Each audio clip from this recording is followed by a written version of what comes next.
Robson Lunardi está conversando com Bruna Tesa Salvador Zomer. Esse é o Café com a Guarujá. Quando o português chegou aqui no Brasil, a maioria dos índios, eles tinham, 8 milhões de índios aqui no Amazonas. E 90% foram mortos pelo convívio que o europeu tinha com animais. E pegaram vírus dos animais. Isso é um estudo recente lá da museologia, a gente sempre recebe alguma coisa, descobrimento do Brasil e tal. Você tem alguma coisa, eu posso ter outra, é isso? Uma gripe, vamos dizer assim? Nós somos da mesma região, Robson. Então, a gente no nosso ar, o ar que a gente respira tem geralmente os mesmos tipos de micro-organismos, certo? Quando tu viaja ou quando vem alguém de fora, ele pode trazer micro-organismos diferentes dos que a gente tem aqui. Por exemplo, tu não ouve falar em malária aqui em Santa Catarina. Não. Mas na Amazônia, sim. No Amazonas tem. Né? Por quê? Porque lá existe um protozoário, que é um tipo de micro-organismo chamado Plasmodium, que é o causador da malária, e lá existe um mosquito que transmite esse Plasmodium, que aqui não tem. Então, foi o que aconteceu ali com os europeus. Eles trouxeram para cá micro-organismos que não existiam, que os nossos índios não eram acostumados. E acabaram transmitindo esses micro-organismos. Como o meu organismo não era acostumado, eu acabei desenvolvendo a doença, porque eu não tinha defesa para isso. Tu entendeu? Ou está muito complexa essa minha fala? Eu tô no raciocínio. Para quem está em casa, para a gente entender um pouco melhor, é mais ou menos assim. Geralmente, numa casa, quando gripa um, gripa todo mundo?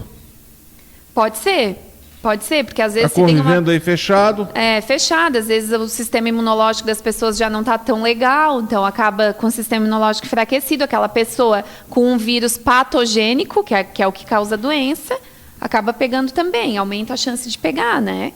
Mas não quer dizer que 100% dos casos que tem uma pessoa gripada, todos estarão, todos pegarão. Agora, 100% dos casos dos europeus que vieram para cá, mantiveram contato com os índios, que os índios não tinham a convivência com aquele tipo de vírus, aí morreram. Daí morreram porque provavelmente eles não tinham defesa imunológica para aquilo ali, né? Isso, eles não tinham nenhuma defesa. Não tinham, porque o corpo deles... O nosso corpo, ele é muito inteligente, Robson. À medida que a gente vai entrando em contato com os micro-organismos, a gente vai desenvolvendo defesa.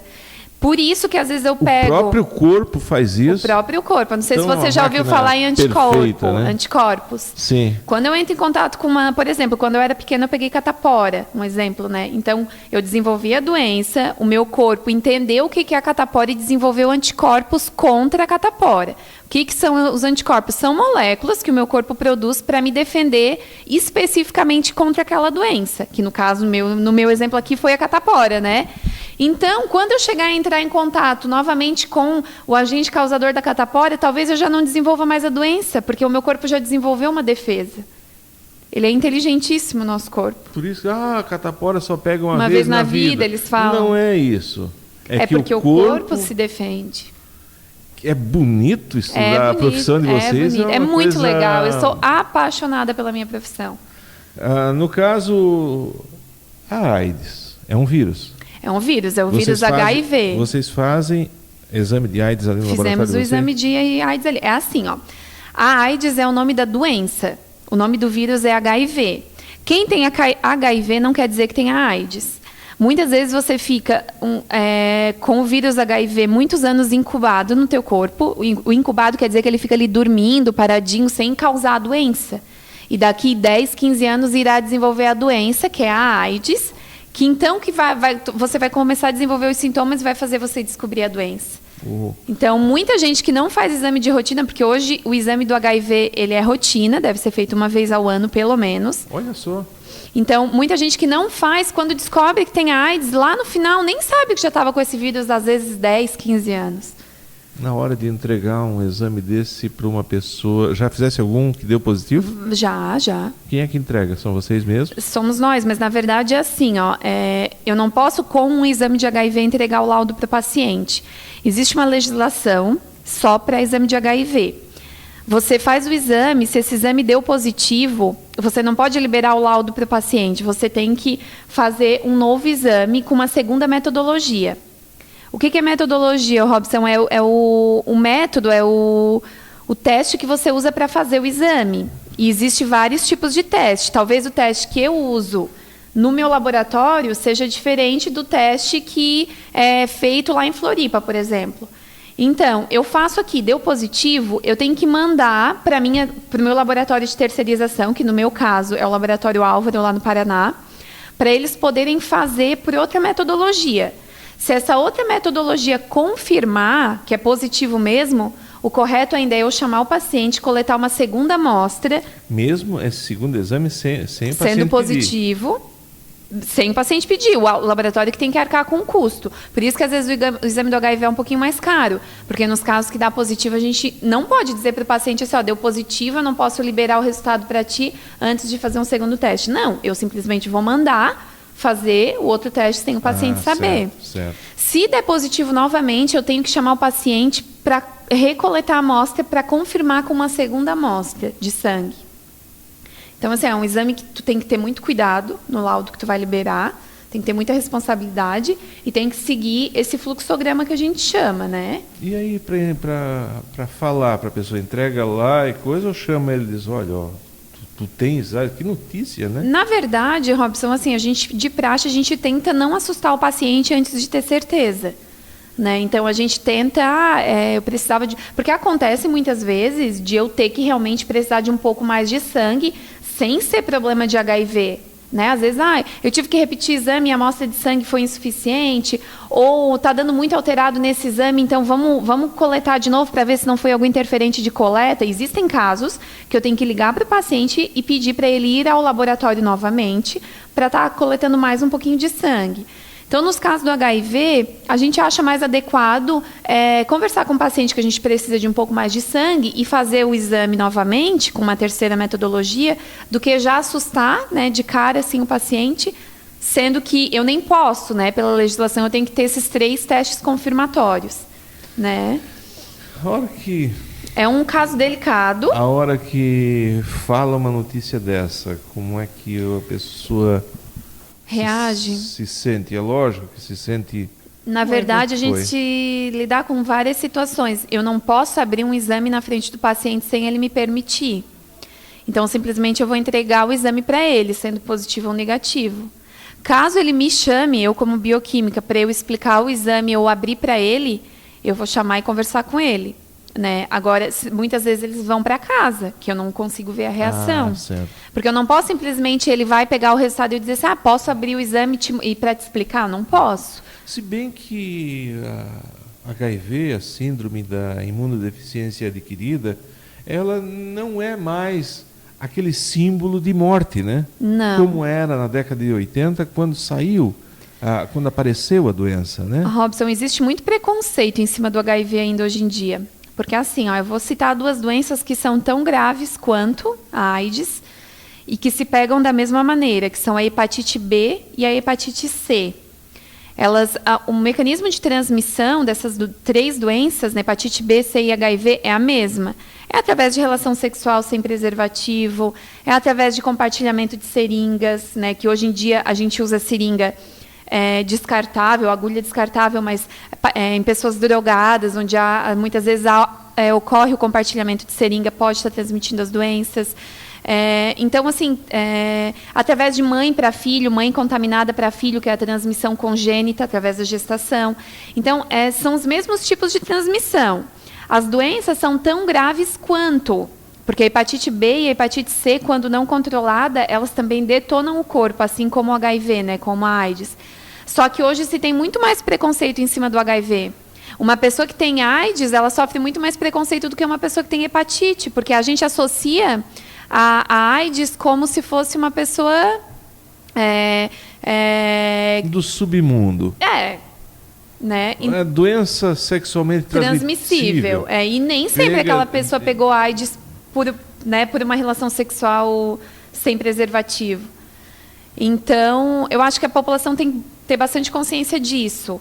Né? No livro do Drauzio Varela, Estação Carandiru, se eu não estou enganado, ele fala que, da convivência. O Drauzio é um médico que vivia dentro da prisão do Carandiru, medicando lá, tinha 8 mil presos, era uma cidade. E ele dizia que, muitas vezes, assim, os presos, que auxiliavam ele na enfermaria, sabiam aplicar a vacina melhor do que ele próprio, enquanto médico, devido ao uso de drogas dessa gente na coisa. Tens convivência assim com usuários de drogas? Eles têm mais doença que as pessoas comuns? Como é que é a relação de vocês? Claro que não vamos aqui citar nome, mas em função da curiosidade da tua vida aí pode até auxiliar nisso. Eu tenho pouca convivência com usuários de droga, assim, para te falar a verdade. O que eu pego muito é mãe querendo que seu filho faça exame para ver se... Porque ele jura em casa que não está usando nenhum tipo de droga, e existem exames que a gente pode diagnosticar se ele usou isso? ou não. Principalmente cocaína e maconha. Então, tem muita mãe que leva o filho ao laboratório para estar fazendo. Se ele é de menor, ele não é obrigado a saber que está fazendo aquilo ali. Né? Agora, se ele é de maior, ele tem que dar o consentimento. Vocês têm que... Quando eu faço um exame de drogas ilícitas, eu tenho que ter uma autorização assinada.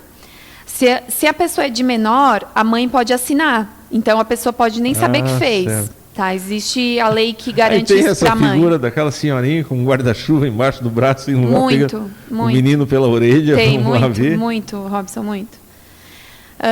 Eu, assim, graças a Deus, não tenho muitos pacientes que tenham a saúde prejudicada por usar drogas. Assim, eu não tenho essa vivência de dizer assim, não, essa pessoa realmente está debilitada assim por usar droga. Eu tenho muito paciente debilitado por doenças como AIDS, hepatite B e C. Isso eu tenho, né?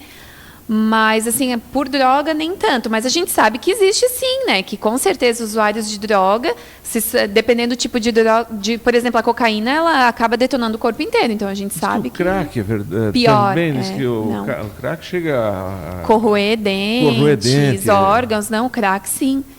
Vocês conseguem ver isso lá no laboratório? Se tivesse algum paciente...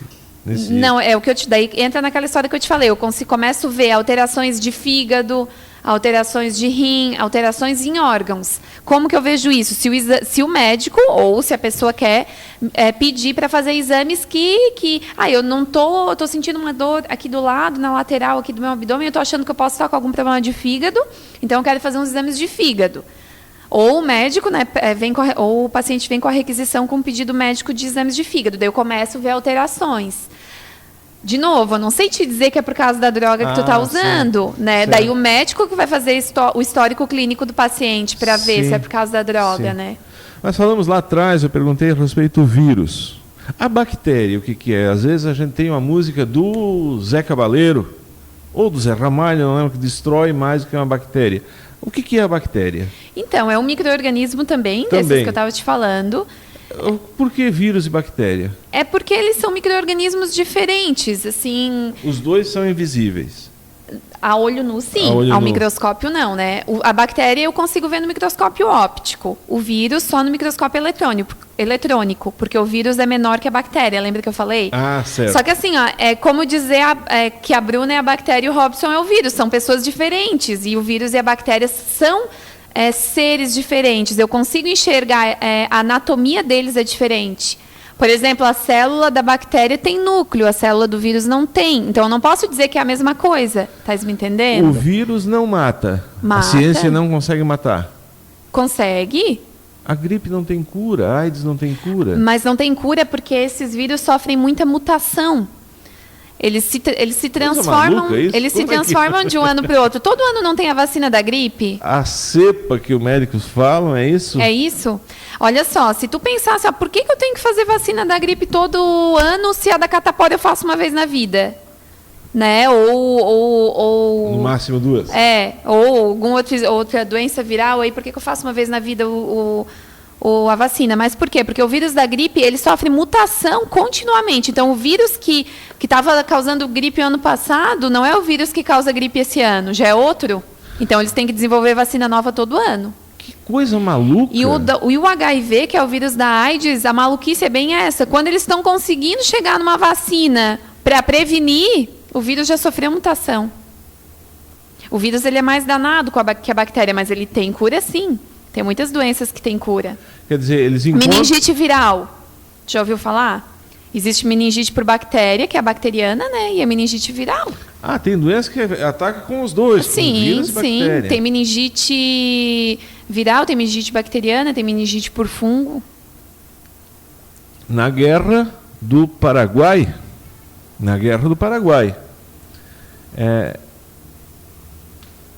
eles utilizavam pessoas com a meningite, que dá um febrão, e levavam esses doentes lá nas fontes de água para transmitir a água para a população e transmitir o vírus, é isso?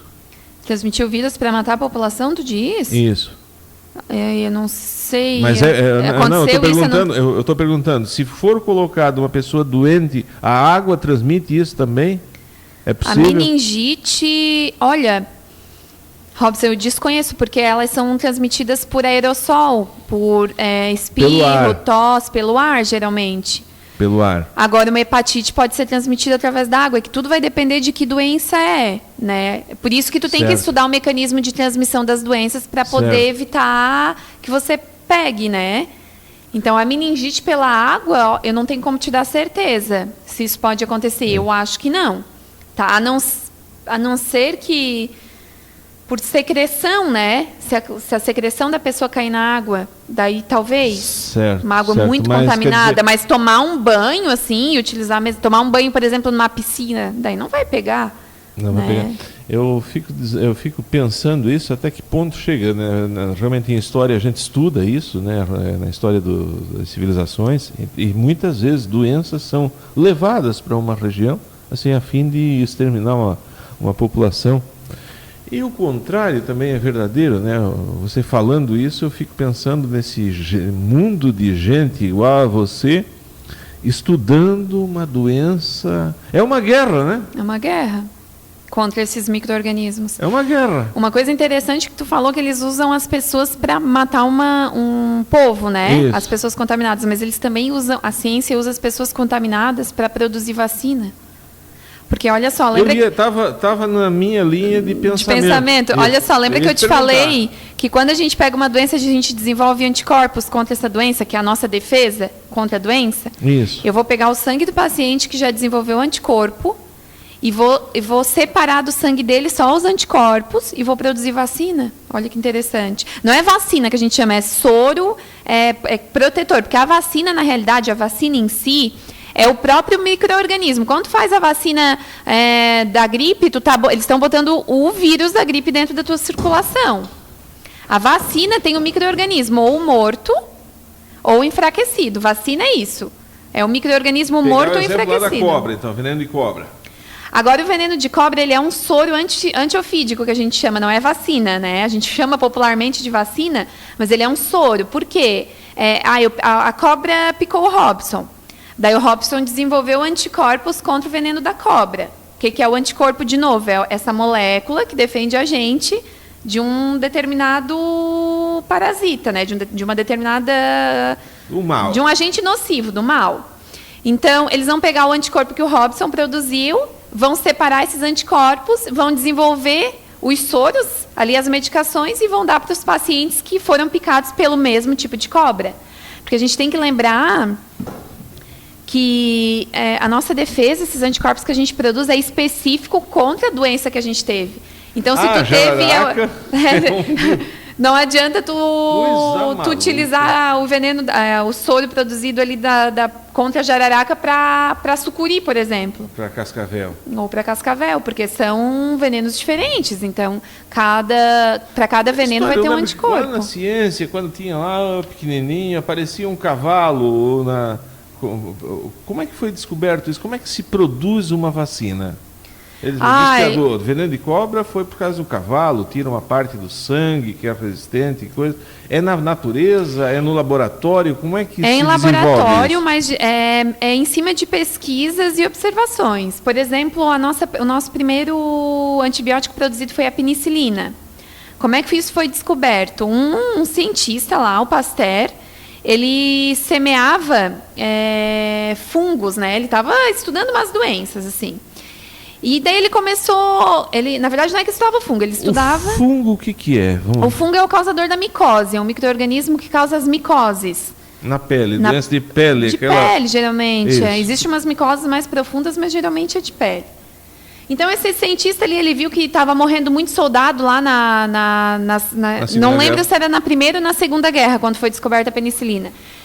Na primeira, né? 1920 e poucos. Foi na primeira, eu acho que foi. foi na primeira, sim. Então, como eles sofriam muitas amputações por causa das bombas lá que estouravam, perdia a perna, os soldados acabavam morrendo por infecção dessas feridas abertas, né? Então, o que ele pegava? Ele pegava a secreção dessas feridas e começava a plantar, que a gente chama em plaquinhas, para estudar essas infecções. E um dia ele deixou umas plaquinhas lá jogadas e ele viu que cresceu um bolor, um fungo, igual o pão. Mofo. O pão que tu deixa em casa não cresce um mofo? Isso. E ele notou que no lugar onde cresceu esse mofo, não desenvolveu mais aquela secreção do soldado lá que ele estava separando, não cresceu mais bactéria ali, que era cheio de bactéria aquela secreção, né? Então ele começou a pensar, esse mofo que tem aqui, ó, tem alguma substância que está inibindo o crescimento dessa bactéria da secreção do soldado. Então o que ele descobriu com isso? Que Tudo isso invisível. Em laboratório. Até é visível, porque o mofo é visível. O mofo aparece, né? Mas assim, essa bactéria, a defesa, tudo soldado invisível. A bactéria ele conseguia já ver, porque ele tinha umas lupas de aumento, como se fosse o microscópio de hoje, que ele já conseguia ver, naquele pus que ele tirava da secreção do soldado, ele conseguia ver uns bichinhos se mexendo, que na época foi denominado bactéria, né? Então, o que aconteceu? Ele descobriu que aquele mofo ali produzia alguma substância que inibia o crescimento ali dessas bactérias. E ele foi estudar que aquele mofo era um fungo chamado penicillium, por isso que deu o nome de penicilina à medicação. Então, assim, todas as medicações desenvolvidas, elas são à base de descobertas e achados em laboratório, né? Vou fazer uma consideração aí, né? Essa descoberta dele, até a Primeira Guerra, a média de vida, tu vai poder me explicar melhor, mas se não me engano, 20 e poucos anos. 20 e poucos anos, até a descoberta da penicilina. Depois disso passou para, hoje eu acho que deve ser 40, aqui no Brasil chega a ser 60 anos, né? Eu acho que está em 65. A média de vida. Alguém pensa, mas que coisa maluca, se vai no cemitério antigo aí, o que tem de criança morta que morria antigamente era uma coisa de louco. Seu Jeremias, Antenor Jeremias passou por aqui, ele disse que tinha pessoal aqui em Orleans, tinha medo de morrer começava a tossir, escarrar sangue, morriam, era tuberculose. Tuberculose. Tuberculose até hoje, Robson, é muito perigoso. O paciente que é diagnosticado com tuberculose, ele tem que ser isolado até a cura. Num leito, isolamento. Esse isolamento acontece por quê? Aquilo que você falou. São doenças passadas pelo aerosol, que é quando tu tosse, tu espirra, que está no ar, né? Então é muito fácil de passar. Então eles isolam no quarto e todo mundo que vai ter acesso a esse paciente usa máscara, luva, jaleco, né? Para isolar a roupa também, para não sair na rua e estar levando. E quem visita também numa situação dessa deve ser a mãe. Família, com certeza. E os profissionais da saúde que lidam com esse... os profissionais da saúde que lidam, né, com esse paciente com tuberculose, acabam também tendo que se proteger. Por que é que um médico, vocês que trabalham, porque aí tu trabalha diretamente com isso? Diretamente. Por exemplo, tu pega aqui e faz exame disso aqui que está me matando. Como é que tu tens imunidade para isso? O médico que trabalha dentro do hospital, vocês que trabalham dentro do laboratório, essa multidão de gente que trabalha com saúde e conseguem sobreviver no meio desse exército de doenças e de fungo, de vírus, de bactéria que estão aí sendo expelidas, acho que esse é o termo. Então, Robson, na verdade a gente utiliza métodos de proteção. Claro que a gente nunca vai estar trabalhando sem luvas, sem jalecos de manga comprida, máscara, dependendo do exame que você vai fazer, né? Então, tem esses mecanismos, são os EPIs, que a gente chama, que é equipamento de proteção individual. A gente primeiramente usa isso. E, com certeza, a gente entra em contato com muitos micro-organismos diariamente que vocês que estão aqui fora não entram em contato, né? Então, eu acredito que o nosso corpo vive, os nossos soldadinhos de defesa, que eu chamo assim, que estão ali no nosso sangue, eles vivem nos defendendo de uma série de micro-organismos. Você já tem uma imunidade mais desenvolvida, eu acredito. Assim, o meu sistema imunológico trabalha mais do que o teu, entende? Porque eu entro em contato com muitos micro-organismos, muitas substâncias nocivas diariamente, que tu não entraria, né? Só que eu não desenvolvo a doença. Por quê? Porque eu estou com o meu sistema imunológico legal. Então, ele vive ali trabalhando e desenvolvendo defesa. Trabalhando e desenvolvendo defesa. No teu trabalho, falasse aí de fungo, vírus, bactérias, tem mais alguma coisa que vocês fazem, procuram lá? Então, a gente não procura só doença, né? A gente faz exames de rotina. Então, exames de colesterol, triglicerídeos. O que é o colesterol? Colesterol é uma Como gordura. É que tu consegue enxergar lá? Eu não enxergo o colesterol, porque não é no microscópio, né? A gente faz reações bioquímicas, a gente utiliza um reagente, que para te entender é como se fosse uma receita de um bolo, assim. Tu mistura lá farinha com ovo, tal, e no final tem o bolo, né? Então, eu misturo reagentes, que é como se fossem os meus ingredientes do bolo, certo, junto com o sangue do meu paciente, ali desenvolve uma reação que eu passo num aparelho. E esse aparelho dosa nessa reação e vai me dizer que o Robson está com colesterol de 200, por exemplo, né? Qual é a doença que mais tem aqui em Orleans, assim, pessoal? O que mais tem, assim, na população em geral? Não só em Orleans. Diabetes tem muito. Diabetes? O que é diabetes? Diabetes é açúcar alto no sangue. Alto, é. Do que é que vem isso? Existe o histórico familiar. Pessoas que têm mãe, pai ou avós que desenvolveram diabetes têm uma probabilidade muito maior de desenvolver. E existe o diabetes que é por problemas diários de vida, assim, né? Por costumes, por hábitos de vida que não são legais. Obesidade, ingestão excessiva de alimentos que não são saudáveis, como muito açúcar, muita gordura. Muitos pacientes que desenvolvem diabetes não comem doce, mas às vezes comem muita gordura e essa gordura acaba se transformando em açúcar na circulação. Você está ouvindo Café com a Guarujá. Robson Lunardi está conversando com Bruna Tesa Salvador Zomer. Continue conosco.